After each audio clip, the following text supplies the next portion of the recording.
समझे बच्चों? जी मास्टर जी। स्वागत है मित्रों आप सबों का मेरे चैनल जी मास्टर जी पर फिर से एक बार। और आज हम हैं मेंसुरेशन के चैप्टर में। मेंसुरेशन के चैप्टर में वैसे तो मेनली हम लोग पढ़ते हैं perimeter and areas of A polygon और सर्कल और 3D पिक्चर्स जो भी हैं उनके बारे में। तो आज हम लोग इसके पहले खंड में ट्रायंगल से संबंधित पेरीमीटर और एरिया से संबंधित कंसेप्ट के बारे में जानते हैं और फिर इससे संबंधित प्रश्न भी करेंगे। तो देखते हैं ट्रायंगल। तो दोस्तों जैसा कि आप जानते हैं ट्रायंगल 3 रेखाखंडों से मिलकर बनी हुई आकृति है। सपोज कर लेते हैं ए बी सी। तो एक फंडा तो ये है त्रिभुज में कि जब डिनोशन करते हैं तो वर्टेक्स को हम लोग शीर्ष को हम लोग बड़े पॉइंट से डिनोट करते हैं और भुजा को बड़े कैपिटल लेटर से डिनोट करते हैं वर्टेक्स को। और इसको जो है सो भुजाओं को जो है सो हम लोग स्मॉल लेटर तो ए के सामने की भुजा को ए से डिनोट करेंगे, बी के सामने की भुजा को बी से और सी के सामने की भुजा को सी से डिनोट करते हैं। ठीक है। अब सबसे पहले बात आ जाती है परिमाप की। परिमाप पेरीमीटर किसका? त्रिभुज का। तो त्रिभुज का परिमाप यानी माने क्या है, इसकी बाउंड्री कितनी है। यहाँ से हम चलना शुरू कर रहे हैं, ऐसे चलें तो फिर ऐसे चलते चलते हम यहाँ पहुँच जाएंगे। ये कितनी दूर चले, ये बाउंड्री कितनी है, इसी को हम लोग बोलते हैं कि पेरीमीटर ऑफ द ट्रायंगल, माने कि त्रिभुज की परिमाप या त्रिभुज की परिमिति। तो ये जनरली आप देख लो कितना होगा। तो ये तीनों को जब जोड़ देंगे तो परिमिति हो जाएगी 2s। परिमिति को 2s से डिनोट करते हैं, पूरी पेरीमीटर को 2s से। और 2s बराबर हो जाएगा a plus b plus c। 2s बराबर a plus b plus c। s क्या है? a और b और c तो भुजाएं हैं। s क्या है? तो s जो है सो त्रिभुज की अर्ध परिमिति है। क्या है? अर्ध परिमिति या अर्ध परिमाप। ठीक है। आधा पेरीमीटर है। तो 2s पूरा हो गया। तो ये 2s जो है सो परिमिति है। और परिमिति बराबर क्या होता है? भुजाओं का योग। जो इसकी तीनों भुजाएं हैं उसको जोड़ देंगे, वही उसकी परिमिति हो जाएगी।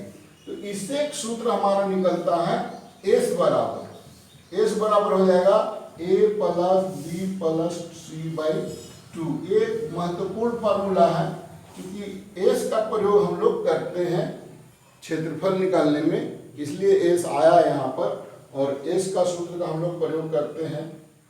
तो एक हो गया ये perimeter.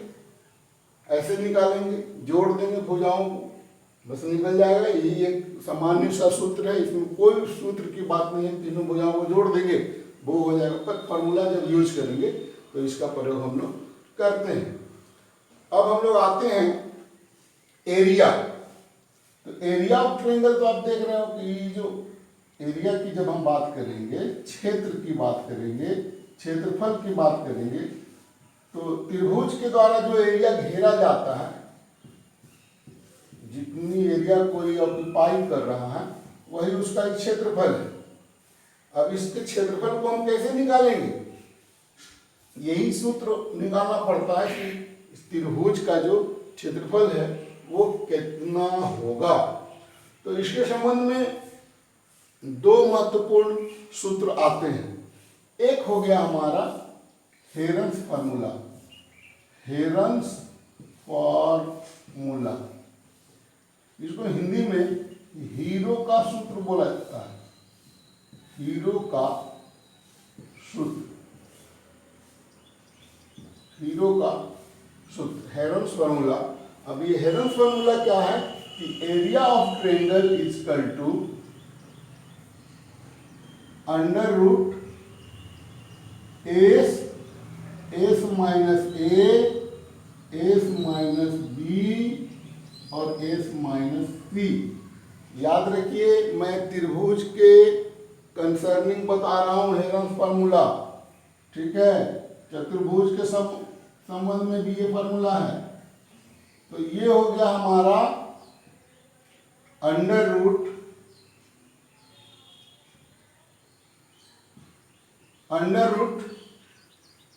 S into s minus a into s minus b into s minus c. मतलब त्रिभुज की जो है सो हम अर्ध परिमिति लेंगे और अर्ध परिमिति से त्रिभुज की अर्ध परिमिति से एक बार अर्ध परिमिति लेंगे और अर्ध परिमिति से भुजाओं को क्रमशः घटा घटा करके लिख देंगे। तो ये हमारा फॉर्मूला हो जाएगा। तो इस सूत्र से हम किसी भी प्रकार के त्रिभुज का क्षेत्रफल ज्ञात कर सकते हैं। इस फॉर्मूला का प्रयोग सर्वत्र होता है। लेकिन एक बात और है, ये त्रिभुज है और जब भुजाएं नहीं पता हो वैसी स्थिति में, जैसे हमको एक भुजा पता है एक भुजा हमको ए पता है, बी का मान नहीं पता है, लेकिन ए से यदि हम इस पर शीर्षलंब डाल दें सामने की भुजा बीसी पर, तो इसको हम लोग अल्टीट्यूड बोलेंगे या शीर्षलंब बोलेंगे या हाइट बोलेंगे, और इसको हम लोग एच से डिनोट करते हैं। तो ये एक सूत्र और है कि त्रिभुज का क्षेत्रफल बराबर 1/2 और गुने कोई भी एक भुजा और इंटू कॉरस्पॉन्डिंग अल्टीट्यूड, माने उसी भुजा पर सामने के सिर से डाला गया लंब। इसी को कुछ लोग 1/2 गुने आधार और गुने ऊंचाई कहते हैं। आधार का मतलब ही हो गया कि कोई एक भुजा ले और उस पे लंब डाल दे। तो ऐसा नहीं कि आधार ये लेंगे और इस पर लंब लेंगे तो गलत हो जाएगा। तो एक ये हमारा फॉर्मूला है कि हाफ ए एच, ठीक है। इसका भी एक हो सकता है कि कहाँ से आया, तो मैं उसके प्रूफ में नहीं जा रहा हूँ फिलहाल। आप मेरे अन्य वीडियोज हैं, आप उसमें देख लेना कि ये सारे इसके प्रूफ क्या है, क्यों हम हेरेंस का फॉर्मूला ऐसा ही होगा और क्यों जो है सो त्रिभुज का क्षेत्रफल 1/2 गुने आधार गुने शीर्षलंब होगा या 1/2 गुने आधार गुने ऊंचाई होगा। तो इसके हम प्रमाण में नहीं जा रहे हैं, प्रमाण है ये मोटा मोटी इंटर के सिलेबस का हो जाता है और फिर ये तो है, पर इसमें समय हमारा व्यर्थ होगा। तो अभी हम लोग ये दो फार्मूला को यूज करेंगे त्रिभुज के क्षेत्रफल को ज्ञात करने में, और परिमिति का सूत्र हमारा हो ही गया। तो अभी हम लोग देखते हैं कि त्रिभुज जो है सो कई प्रकार के होते हैं। वैसे त्रिभुज होते हैं कि एक हो गया आपका समकोण त्रिभुज, दूसरा हो गया समद्विबाहु त्रिभुज, तीसरा हो गया कई तरह के जिनका क्षेत्रफल निकालना है, समबाहु त्रिभुज है, विषम बाहु त्रिभुज है। तो जो भी हमको ज्ञात करना है तो एक एक करके देखते हैं कि किन किन त्रिभुजों में हम इन सूत्रों का प्रयोग करेंगे उनके क्षेत्रफल को ज्ञात करने में। अभी हम लोग समकोण त्रिभुज से संबंधित परिमिति और परिमाप की बात करते हैं। तो ऐसे अगर एक समकोण त्रिभुज है आपका,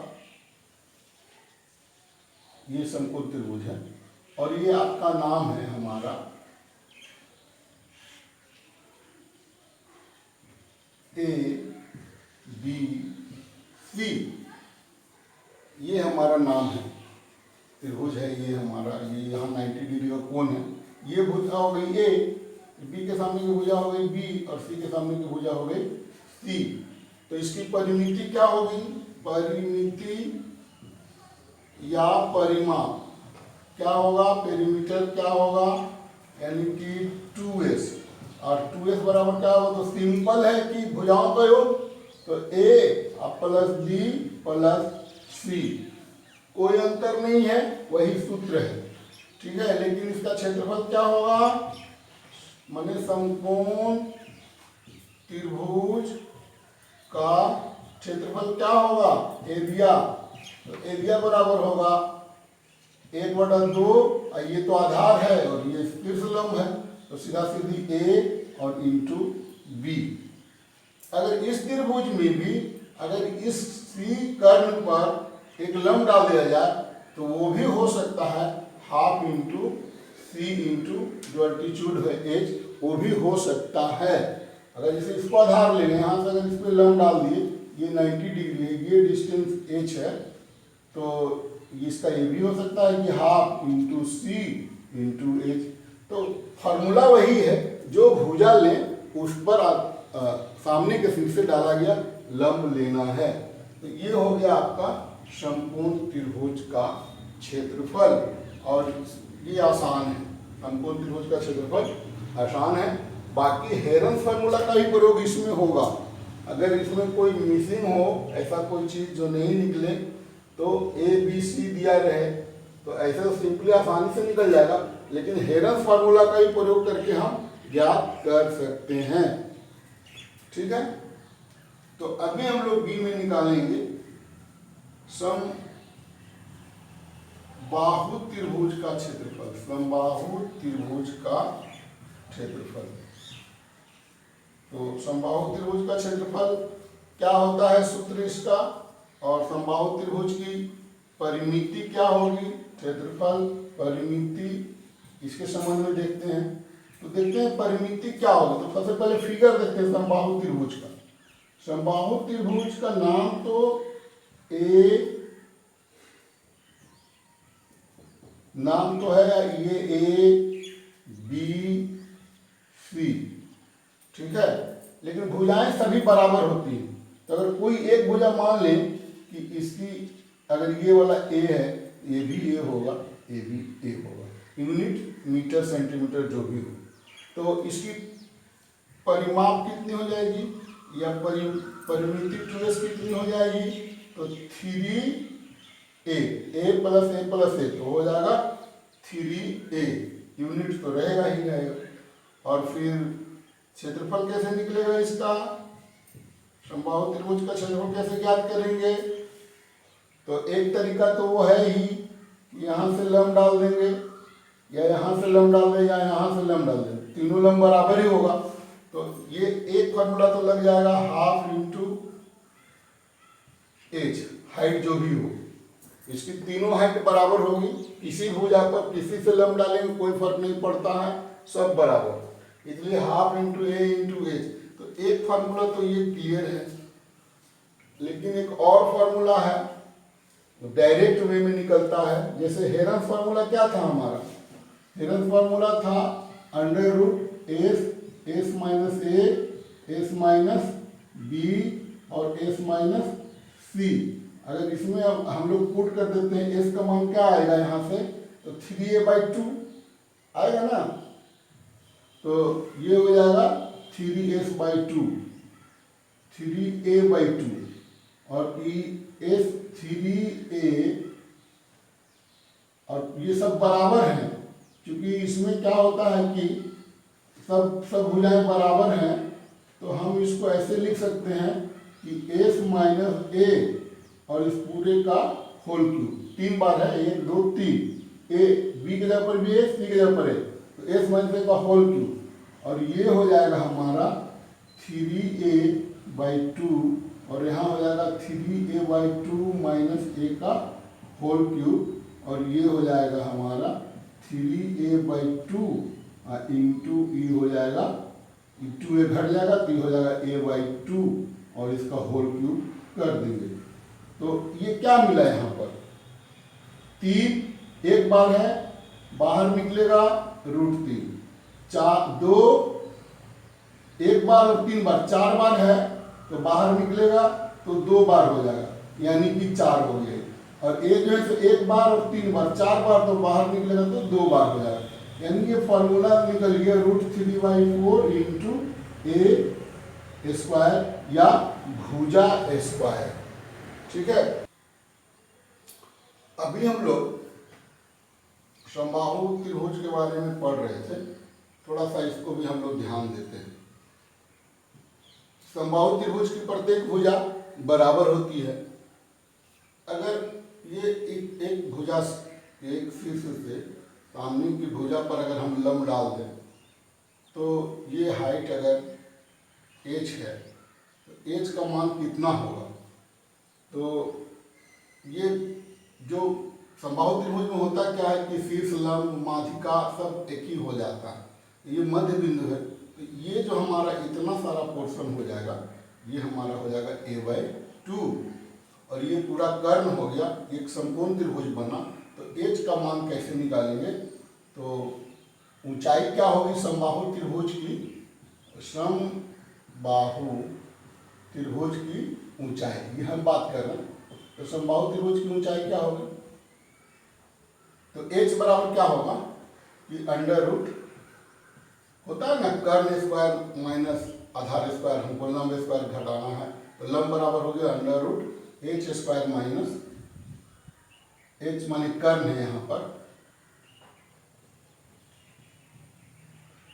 H square minus b square, base यहाँ घटा देंगे तो ये आपका हमारा कितना आ जाएगा, एच यहाँ हाइट जो एच है तो कितना हो जाएगा, तो कर्ण कितना है हमारा यहाँ पर, कर्ण है ए और आधार हो गया a माइनस 2, तो a स्क्वायर a/2 का होल स्क्वायर, तो इसको जब कर देंगे ये हो जाएगा a स्क्वायर, हो जाएगा a स्क्वायर बाई 4, तो एलसीएम लेंगे, नीचे हो जाएगा 4, ये 4a square minus a square, 4a square minus a square, तो ये हमारा निकल जाएगा 3a square, 3a square by 4, और ये हो जाएगा हमारा फाइनली √3/2 इंटू a, माने कि किसी भी समबाहु त्रिभुज की जो ऊंचाई होगी, समबाहु त्रिभुज की जो ऊंचाई होगी एच जो है सो √3/2 और गुने कोई भी एक भुजा ले ले तो वो एच ही है।